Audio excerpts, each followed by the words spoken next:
that's the obligation of the citizen. Pag sinabi ka in a committee hearing in aid of legislation, you have to attend. Walang ibang pagpipilian si Kingdom of Jesus Christ founder, Pastor Apollo Kibuloy, kundi ang humarap sa pagdinig ng Senado, ayon kay dating Supreme Court Associate Justice, Antonio Carpio. Aniya, maaaring igiit ng kampo ni Kibuloy, ang karapatan nito laban sa self-incrimination at tumangging sagutin ang mga tanong. Sa kanyang pahayag, sinabi ng retiradong mahistrado na mayroong subpoena powers ang Senado at ang mga komite nito. Kaugnay ito sa naunang pahayag ng kampo ni Kibuloy, na tumangging dumalo sa pagdinig kaugnay sa mga alegasyon ng sexual abuse at trafficking, laban sa kanya at sa ilang leader ng kanilang religious group. Iginiit ng abogado ni Kibuloy, ang karapatan nito laban sa self-incrimination na isang dahilan, kung bakit ayaw itong humarap sa pagdinig ng komite na pinamumunuan ni Senador Risa Hontiveros.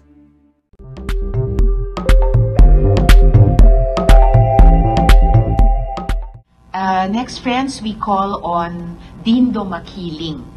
Kanya rin pong tunay na pangalan. Si Dindo naman po ay naging Executive Director ng Children's Joy Foundation sa Canada at sa Australia. Familiar po sa atin yung pangalan niyang di umanong NGO. Kung matatandaan natin, nung nakaraang hearing, binanggit din ng ating witness na si Elias Rene na ang Children's Joy Foundation ay isa sa mga organisasyon na ginagamit para manlimos ng pera. So pakinggan na po natin ang video testimony ni Dindo at pagkatapos ay makakasama din po natin siya online.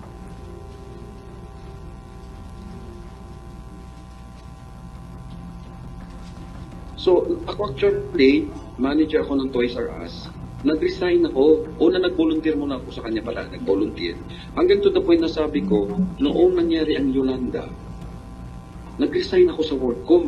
Sabi ko, tulungan ko si Pastor Kibuloy para maka-raise ng funds na mas marami pang funds na kailangan sa mga taong nagsalanta sa Yolanda. Lahat ng aking connections. Connection ko sa mga mall, connection ko sa mga superstore, sa mga grocery stores, malalaki ito ha, na they will be allowed to collect money. Ginamit ko nga yung aking connections dito. So, pag-usapin ko ang mga managers, then they will be there for 3 days, for a few days. Nakaka-raise sila ng halos 4,000 a night. So talaga ako, masikasig ako dito. And then, after nung ako'y kinuha na nila na executive director, mangyari na nakauwi ako sa Pilipinas. So dinalaw ko na itong mga shelter. Nung dinalaw ko mga shelter, napag-alaman ko na ang mga bata pala sa shelter ay mostly anak ng mga full-time worker na pinapadala niya sa iba't mga bansa. Most of the children that were there ay mga anak ng mga full-time miracle worker niya. So hindi talaga siya tulong para sa mga nahihirap. Meron man doon talagang inango nila from poverty, pira-piraso lang, iilan lang. In fact, ang claim nila is thousands of children were being fed. Nung ako'y nandun, wala pang halos 500 na, wala pang halos 300 na bata. And then, ito, kaya ako talaga nagkaroon ako ng question kasi all the money that we collect here, ganito nga nangyari, lalabas ang pera na hindi ko alam. Brother Dindo, pinadala namin kung kanino, kay Rose Limonao, para daw sa jet ni Pastor. Kailangan ng $60,000. So, most of the funds, makikita ko naman yung sa mga report nila, pumupunta sa kung saan, hindi na pupunta talaga sa bata. So mula nung nagko-question ako, is there really the money being collected? Ang CRA, ang Canada Revenue, is already questioning me kung saan ang mga pera na ginagamit. Sabi ko, wala man akong first hand. Ang dumarating sa akin, wala man lang sabihin mo, mayroong voucher na pirmahan ako para i-release yung pera. Na-release na ang pera bago ako inform. Kasi who am I daw? Mas mataas pa ba daw yung authority ko kay Apollo Kibuloy na nag-utos sa kanila na ipadala ang pera? Pero sabi ko, yes, hindi man ako nagsasabing mataas ako sa kanya, pero I am the person responsible of Canada Children's Foundation. And who will, sino managot sa government dito? Ako. So, 2019, nag-resign na ako kasi mayroong 1 million plus na pinadala kami sa Pilipinas na walang explanation. $1 million Canadian dollars. More than 1 million Canadian dollars on that deal. Hindi ko sabi ko, oh my God, sabi ko. Ito na yung after na yung nahuli siya sa Hawaii kasi iyon talaga ang sistema nila. Collect money from North America, ikarga nila sa jet para daling sa Pilipinas na walang fees. Walang bawas. Niluloko mo yung mga tao na nangulekta ka para sa bata. Yung pala pang gasolina lang pala sa jet kasi babiyahin mula Luzon, mula Davao papunta sa Maynila. Aatin yata siya kung ano yung atinan niya sa Maynila. Wala daw pang fuel, 60,000, 40,000, 100,000. Basta yung million talaga na ako umalis. Walang explanation kaya napilitan akong umalis. Kaya nag-report din ako kaagad sa CRA sa Canada na I'm no longer the executive director. And I do not know where they do the funds because I'm asking them to bring me the explanation of the millions that was sent to them, to the Philippines. Wala sila may bibigay. So, nakikita ko, marami akong makitang mali niyan sa Davao. Pati dito, sabi ko, I think this is not the place for me. So, nag-resign ako. Siniraan ako ngayon ng mga workers dito. Nagnakaw daw ako ng pera sa kabal ng kanilang charitable institution. Sabi ko, how can I steal money? I am not the treasurer. I cannot even sign. What? Paano ko nakawin ng pera? So, 3 months niya ako halos dyan tinagtad na sa 2020 dyan sa program niya sa ano man yun, mag-give us this day, binabanggit yan, makiling, pinapakita pa litrato ko, yung magnanakaw, makiling, nandadaya dyan daw sa Canada. Pero nahimik ako, hindi nga ako sumagot, nanahimik lang ako kasi nagbigay na siya ng threat mamatay ang nanay ko, mamatay ang pamilya ko, mamatay siya. Sir Dindo, naririnig niyo po ba ako? Opo. Okay. Opo, Madam Chair. Magandang umaga po, Madam Chair. Magandang umaga po. Ayan, nakikita din Magandang namin umaga kayo. po. Salamat po. Opo. For the record, Sir Dindo, kino-confirm niyo po ba na yung video na iyan ay kayo, na binigay niyo yan ng kusang loob at pinatotohanan yung lahat ng sinabi niyo doon? Ako po yan, Madam Chair, at hindi po ako nabayaran, Madam Chair. Okay. Salamat Hindi po, ako Sir. binayaran. Walang nag-alok sa akin ng bayad, Madam Chair. Ako po yun. Okay, salamat po. Sabi niyo dun sa video, pinagbintangan kayong magnanakaw. Has a case Opo. ever been filed against you, whether doon sa Canada or dito sa Pilipinas? Ganito po yun, Madam Chair, nung pagkabanggit nila dyan sa Give Us This Day nila, National TV pa yun, nanahimik po ako. Ngayon, ang nangyari po dyan, sabi ko, kung meron man kayong alam na inutangan ako, inaskam ko, paki-submit po ninyo ang inyong claim sa small claim dito sa Court ng Canada. Kasi meron mga small claim dito. Meron mga large claim. Small claim is between, sabihin mo na, 1,000 to 5,000. O ang big claim siguro mga milyones.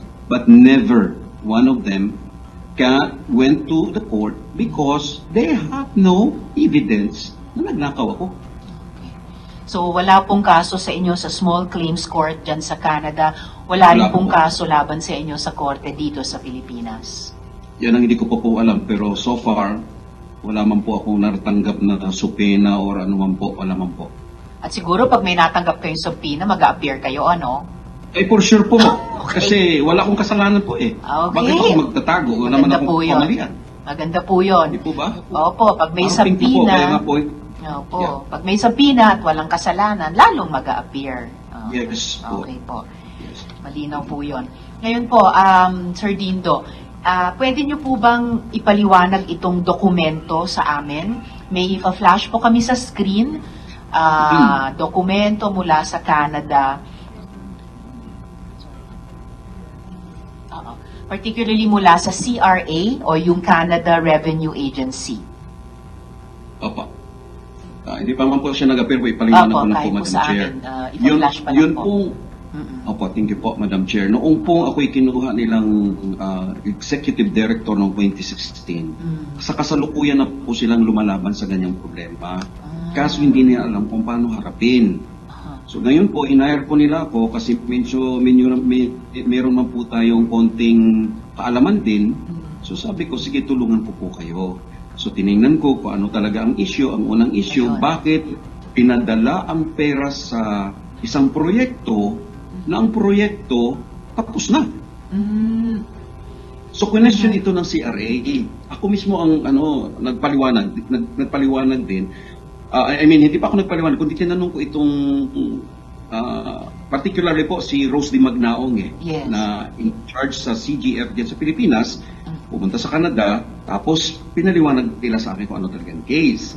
So yung tubo ng mga binibili nila, kung sa baga, ginasusan ng KOJC, kaya po pagkatapos ng naging official na ang CGF sa Canada, kumuha ng pera ngayon at pinadala doon. Which is, hindi ako nagkamali, is 44,000 Canadian dollars just for pipings.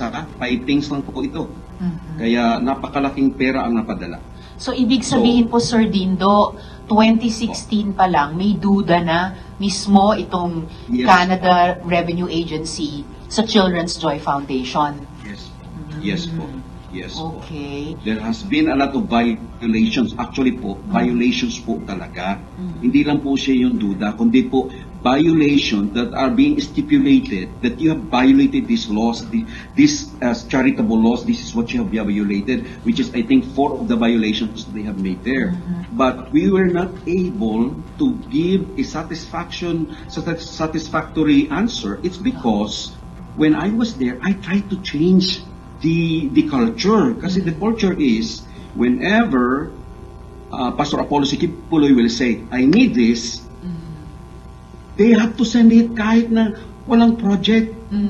So sabi ko, hindi natin pwede gawin yan, mga kapatid. Ayon sa alintuntunin ng Canada Charitable Laws is gumawa muna kayo ng proyekto, makipaggawa kayo ng MOA agreement, then sabihin nyo magkano bang funding, pagkatapos ng funding, padala natin, hindi lahat muna kasi sa kanila, palahat talaga, ipadala natin unti-unti as the project progresses. Right. Hindi yung tapos na yung proyekto.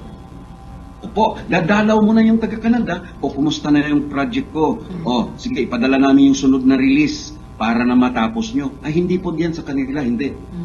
Labas mo na si pera. Wala ang project. Doon po ako nagtatanong. Parang ghost project. O, pero in fairness naman po, nung ako po'y humawak dyan at kasama ko si Rose Di Magnaong, kasi nakita ko po sa lahat ng administrator niya po, in fairness po, si Rose Di Magnaong, yan lang po nakita ko ang administrator na makatao, na totoo pong nakita makadiyos, na maganda makipagrelasyon. Nakaproyekto kami dyan ng shelter, ang tawag residential home sa Indangan. Ang unang project po niyan, Canada po na project po yan. So, yung project po na yan is 1.4 initial doon sa una naming pagtingin sa proyekto. Ito, 1.4 lang po. Pagdating ng naitayo po yan, mayroong pinag-iba po si Pastor Apollo Sikipuloy.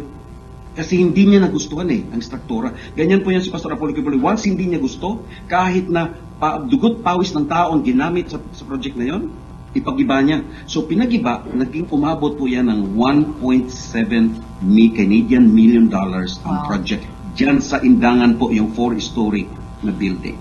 Ito po ba yung subject yung nakita nating 2016 Notice of Intention to Revoke Accreditation? Or iba pang proyekto? Yes po. Yun po yung subject nung hindi notice po. na yun? Iba yung pa? project po, tapos na po yung project. Yan pong pagsara, meron pong intention, pero sinara po sila nung po umalis na. Okay.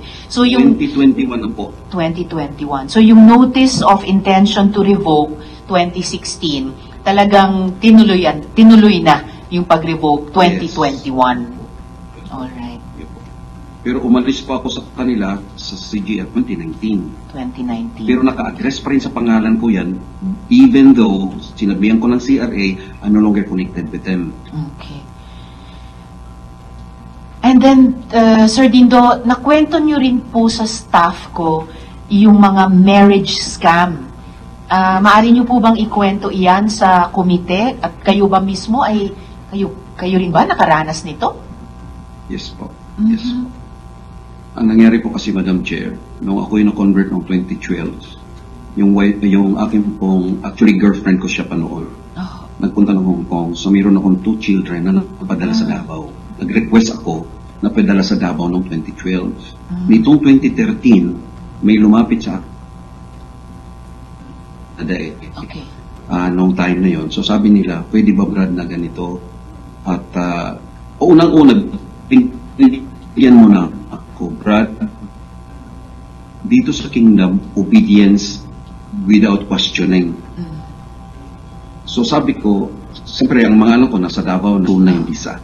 Actually, medyo nahirapan ako kasi ang dami na nag-alok po sa akin may 20,000, hindi galing sa kanila, tagalabas pa lang. Mayroong galing sa Spain, sa Mexico, nag-alok sa akin, outside to sa kingdom. Hindi ako pumayag. Dito sa kanila, libre na nga. Pagkasabi nila, siyempre naisip ko, nandun yung dalawang anak ko, parang utang na loob ko ito. Alam mo yung utang na loob talaga? Yun ang nagkakamali ang Pilipino sa utang na loob Yan tayo nagkakamali sa mga desisyon Paano kaya? Sige, mag-uuna rin ako. Nag-uupo ako. Pinakasalan ko po yung babae na para kami lang naglalaro sa pagpigilya. Kaya ng plastic. Sir Dindo, naglalag po yung signal nyo. Pagbalik nyo, pakiulit yung sinasabi nyo na nagpakasal kayo dun sa babae na parang naglalaro lang kayo. Ayun, sir. Is the bride, then after, nag-isip. Okay po ba? Narinig niyo po ako ngayon? Naririnig na po ulit, pero naghang yung video nyo. Pero ayan, parang umokay na po. Pwedeng pakiulit yung part na sinabi nyo, nagpakasal kayo dun sa babae. Yeah, nagpakasal po ako sa isang worker na mawawala na po ng visa. Para lang po magkaroon ng permanent residency dito sa Canada. So mangyari po, dahil lang po ako'y talagang naturuan ding sumunod po ako. Pakasal. At nagkaroon po ng babae. After that, nagkaroon siya ng permanent residence. At siguro citizen na siya by this time. Then, nag-divorce po ako. Nagalit po yung pinagsalatian po ako ng administrator na si Mariteo Canada. Bakit ko doon tinidivorce? So, nagbiro nga po ako, bakit meron pa po bang susunod na pagkasalan ako? Pakasalan ko. May ganun po So, ba? kasi, ngayon, Madam Chair, idagdag ko lang po ito. Hindi lang po ako dito. Meron pong kulang-kulang 100 na kasalan po dito sa Kingdom ni Pastor Kibuloy na puro peke. Dito lang po sa Canada, si Mariteo Canada, kinasal din po yan sa isang niyang worker dito. Madami po yan. Danby Cabahog, yung Ferdinand Cabahog po, kinasal po din yan dito ng puro mga peking kasal. Meron pong Jeremiah Carion. Yan po yung mga peking kasal. Ang pinagmamalaki pa nga ni Jeremiah, hindi lang daw isa ang kanyang peking kasal. Para lang po ang isang worker ay magkaroon ng status. Kasi gusto nga nilang manatili sa bansa illegally. Kasi illegal na nga sila pumasok po dito To tell you honestly, pumasok sila dito, illegal. Yung Jeremiah Carion, kasi yun po ang middle name din ni Pastor Kibuloy. Magkamag-anak po ba sila? Hindi ko nga po alam kung paano nila ginawa po yan kasi ang kanyang Jeremiah hindi siya Carion po okay.